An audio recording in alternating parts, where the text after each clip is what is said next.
तुझा. हे पुरावे ना आपल्याला लई मदत करतील बघ. आता मला थोडासा दिलासा वाटायला लागलाय बघ. हो पण सूर्या, या केसच्या गडबडीमध्ये ना भागूकडे दुर्लक्ष व्हायला नको. ती आपल्या घरातून गेल्यापासून ना तिचं काहीच कळलेलं नाहीये रे. आपण एक काम करायचं का, तिला भेटून यायचं का? माझ्या मनातलं बोललीस तू, मला पण तेच वाटतंय. पण तिला आवडेल नाही आवडेल म्हणून मी काय बोललो नव्हतो अगं. अरे का नाही आवडणार तिला? आतापर्यंत तिला हवं ते करू दिलं ना आपण. तिच्या निर्णयाचा आदर राखला, तिला जाण्यापासून सुद्धा अडवलं नाही. तिच्या सगळं मनासारखं होऊ दिलेलं आहे आपण. मग का म्हणून रागवेल ती आपल्यावर? आणि सूर्या, आपल्या घरातून ती गेली म्हणून तिला भेटायचंच नाही असं नाही ना होऊ शकत. असं नाही तुझं, माझी पण इच्छा की तिला भेटायची, ती अशी बोलायची. पण पण कळणं झालं तिच्या समोर कसं जाऊ मी. काय माहिती आतून असं घाबरल्यासारखं वाटतंय ग. हे काम कर ना, तू फोन करून बघ ना तिला. हा लावते.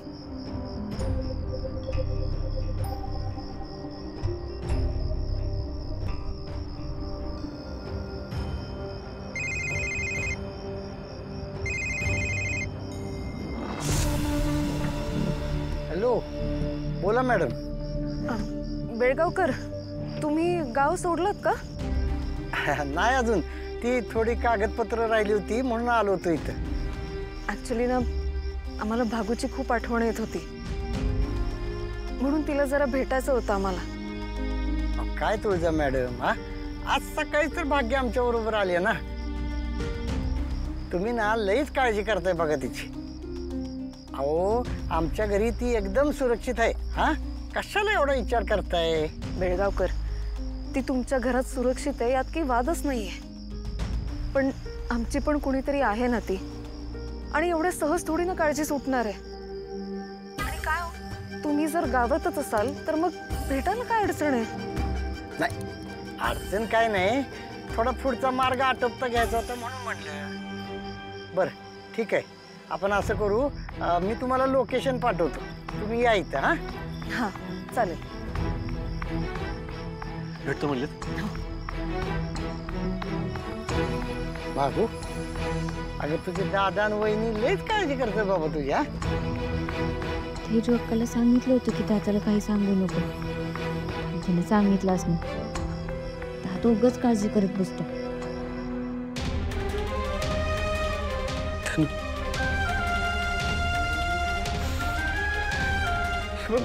गरीबातल्या माणसाला श्रीमंतीची जाण नसते. त्याला तो ज्या जागेवर आहे तीच जागा त्याला बरोबर वाटत असते. माझंही अगदी तसंच झालं होतं ग. माझ्याकडे काय आहे, मी काय गमवतोय आज मला कळतं. धनु, मी कधीच तुला अंतर देणार नाही, पण तू मला सोडून जाऊ नकोस. तुझ्यामुळे या घरच्या दारातली तुळस फुलते, या अंगणाला तुझ्यामुळं सणाचा आकार येतो. धनु, अगं तू या घरची लक्ष्मी आहेस. धनु हे बघ,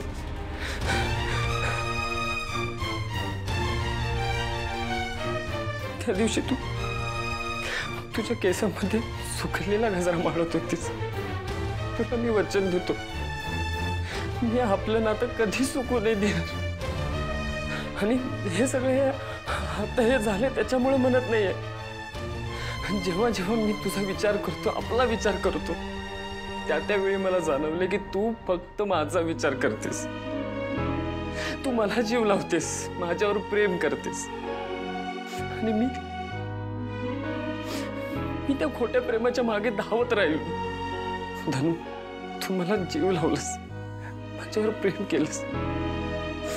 पण माझ्याकडून ज्या ज्या चुका झाल्यात ना, त्या सगळ्या चुका मला आता सुधारायच्या. मला फक्त आता तुझ्यावर मनापासून प्रेम करायचंय. धनु, आयुष्यात येणाऱ्या अडीअडचणींना माझ्यासोबत तोंड देत तुला सगळ्याला आवडेल.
शत्रुभया जरा थांबा. काय आहे थांबा जरा घोटाळा झालाय. ते हनुमंत फोन उचलणं झालाय. बहुतेक पिऊन पडला असेल. तुम्हाला त्याला उचलावं लागेल. ए छात्रे, काही दिवस झाले तर रो माझ्यावर. आता ड्रायव्हर लोकांच्या घरी जायचं का मी? काय आता आहे ना त्याच्या कॅप्टात लाद घालून त्याला उठावतो का नाही बघ. हा आलो मी जाऊन. लक्ष ठेव इथं. चिरंजीव,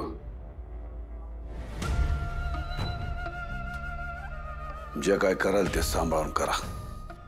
आता आमच्या सुटकेचे दागे तुमच्याच हातात आहेत. ते फुटेज जर सूर्याच्या किंवा पोलिसांच्या हातात लागलं, खेळ खलास. काही भी करा, सूर्याच्या अगोदर ती फुटेज ताब्यात घ्या. एकच गोष्ट लक्षात ठेवा चिरंजीव, या कामात चुकीला जागाच नाही. डॅडी, तुम्ही अजिबात काळजी करू नका बरं का. काही झालं ना जीवाचं रान करेन मी. पण हे फुटेज घेऊन येणार म्हणजे येणार. आलो मी. डॅडी, मला काय वाटत नाही सूर्या आणि तुळजा भाग्याचा पिछा सुटतील. अहो, त्या तुळजाताईंचा फोन आलता त्या आपल्याला बेळगावकरला. काय म्हणत होती? ती तुळजाताई म्हणत होती की भाग्याला भेटायचं. आपलं सगळं काम आता फुटेजवर अवलंबून आहे. फुटेज मिळालं तर भाग्याची काही गरज नाही. नाही मिळालं तिची लय गरज लागणार. ते बेळगावकरला म्हणाव, ते सूर्याला घाबरू नको, आम्ही आहे तुझ्या पाठीशी. पण आम्हाला न विचारता काय केलंस, दोघांना गोळ्या घालू म्हणाव. भागू सुटता कामा नये. आता तिच्याच भोवती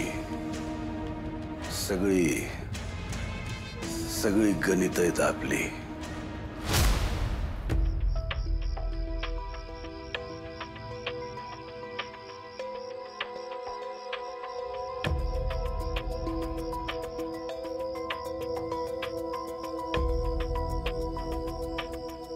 वहिनी, हे काय होऊन बसलं हो समद. मी पण तोच विचार करते. मी तुमचं दुःख तर नाही वाटून घेऊ शकत, पर तुम्हाला खरं सांगू का, भाग्य असं काय वागलं असं अजिबात वाटलं नव्हतं बघा. डोसक्यात राग घालून घेऊन तिने लय चुकीचा निर्णय घेतला. तिला माहिती आहे तिच्या दादाचं तिच्यावर किती प्रेम आहे ते. पण ती म्हणतात ना, एखाद्याला किती बी जीव लावा, रक्ताची ओढ माणसाला रक्ताकडेच नेते. तसं झालंय. वहिनी, हे समजा त्या जालिंदरमुळे तर झालं नसेल ना. बरोबर मोक्याच्या टायमाला त्यानेच तर डाव टाकला नसेल ना. नाही, तशी शक्यता कमी आहे. तुळजानं त्यांच्या कंपनीची माहिती नीट बघितल्या. ती खोटं वागत असतील असं नाही वाटत. आता हे सगळं वाटून काय उपयोग आहे. आपलं लेकरू तर गेलं ना त्यांच्याकडे. आता देवाकडे एकच प्रार्थना, तिने तिथं सुखात राहावं. त्यांनी आपल्या भागूची लई चांगली काळजी घ्यावी, एवढंच वाटतं बघा. आता तरी बी मला राहून राहून असंच वाटतंय की हे समजा मालकांनीच केले. तसं असेल ना तर माझा सूर्य त्याला सोडणार नाही. आतापर्यंत आपण आपलं आयुष्य त्याच्या तालावर जगत आलो, पण आता नाही. त्याच्या प्रत्येक पापाची शिक्षा त्याला भोगावी लागेल. त्याचा हिशोब होईल. माझा सूर्य त्याला शिक्षा देणार, त्याला फासावर लटकवणार. त्याला नरकात सुद्धा जागा मिळणार नाही. ए हन्म्या, ए हन्म्या, बाहेर ये. हन्म्या, काही याडा हे करायचं जरा तू काय करत होता इतक्या वेळ? इथं आम्हाला घाई झाली आणि तुझं काय चाललंय बरं? थोडीशी घेत होतो शत्रुबाया, उतरलीच नाही. अरे तुला कोण घ्यायला सांगतंय एवढी? बरं ऐक, त्या दिवशी डॅडींचा फोन घेऊन गेला होतास ना तू? त्या दिवसाचं काय आठवतंय का? कुठं थांबला होता? कुठल्या रस्त्याने गाडी गेली? कुठल्या टोल नाक्यावर वगैरे थांबला होता का? टोल ए बाबा, तू गाडीत बस. बस गाडीत, गाडीत सांग मला. चल. ह्याला एवढं पेतंय काय माहिती, झेपत नाही तर. बस लवकर.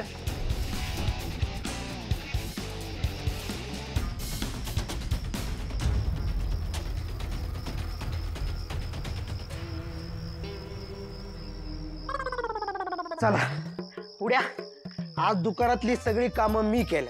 आता वाड्यातली सगळी कामं तू करायची.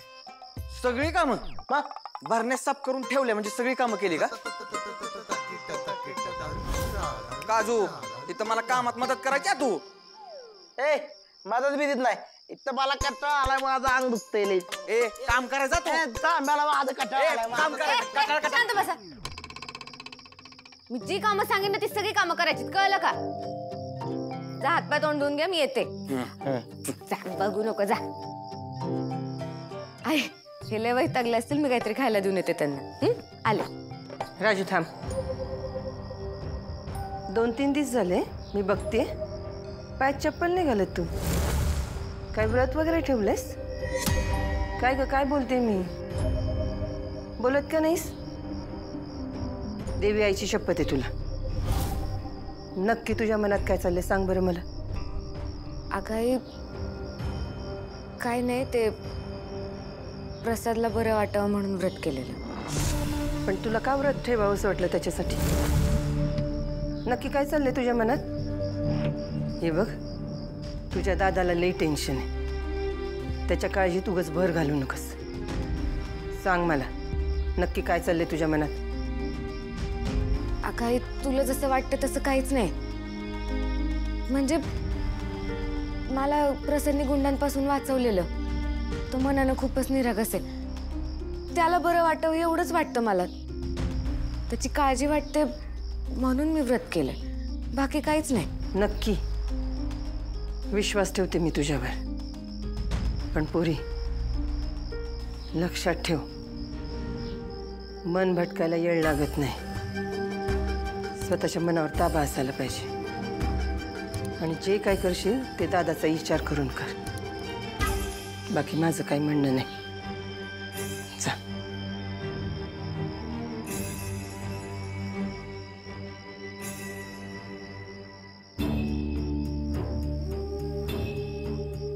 साहेबांच्या नादाला लागून करतोय खरं हे सगळं. अंगलट आलं नाही म्हणजे मिळवलं.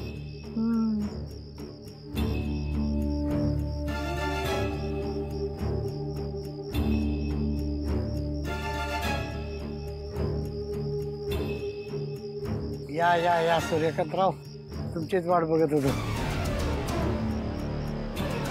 तुम्ही इथे कसं काय? म्हणजे हा रस्ता तर गावाकडे जातो ना? हा, आता लेखीसाठी गावात येऊन राहिलो होतो आणि थोडी कामं शिल्लक होती. कागदपत्र वगैरे जमा केलेत. हा, आता निघणारच होतो बघा. हा, आणि आज पहिल्यांदा जेवणार ना आमची लेक आमच्या बरोबर. हॉटेलात घेऊन जातो तिला. हो नाही, तिला बाहेरचं खाल्लेलं नाही झेपत. आहो तिचं पोट खराब होतं ना. ती बोलली नाही का तुम्हाला? अहो म्हणजे घरगुती खानावळ बी असतीलच ना. काय तुम्ही लईच काळजी करता बरं का. अहो काळजीचा प्रश्न नाही, पण कसं असतं ना, लहान मुलांना एकदा सवय लागली की लवकर मोडत नाही ना. तिला एकदा बाहेरची खायची सवय लागली ना तर त्याच्या तब्येतीला झेपणार नाही.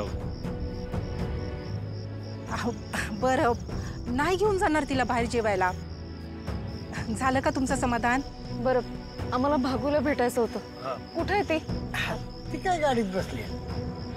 भागू, भागू. अहो, आम्ही म्हणलं तिला बाहेर चल म्हणून, पण ऐकायलाच तयार नाही. मला कोणाला भेटायचं नाही म्हणून अडून बसली. भागू भागू बाहेर आहे ना. भागू, आम्ही तुला भेटायला आलोय ग. एकदा भेट ना ग आम्हाला. भागू एकदा डोळे भरून बघू दे मला तुला. भागू बाहेर आहे ना. काय लावलंय तुम्ही? मला तुम्हाला भेटायचं नसताना का माझ्या मागे लागलाय? हे बघा, मी तुम्हाला स्पष्ट सांगते, मला उगाच त्रास देऊ नका. एवढी वर्ष घेतली ना माझी काळजी, आता मी माझं बघेन. आणि हो, आता भेटण्यासाठी मला परत फोन करू नको. मी त्यांचं घर बघितलंय. ते घर पण चांगलं आहे आणि मी तिथं नीट राहू शकते. फुटसूट माझ्यासमोर येऊन मला जुन्या आठवणींमध्ये जायला भाग पाडू नका.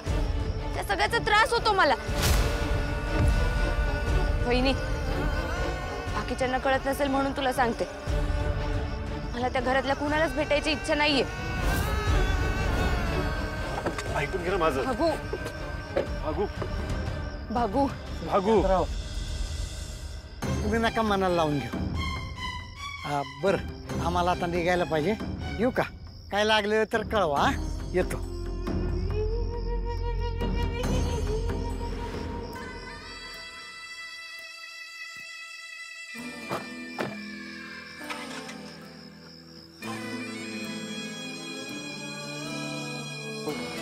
भागू भागू ऐक ना. भागू सूर्या,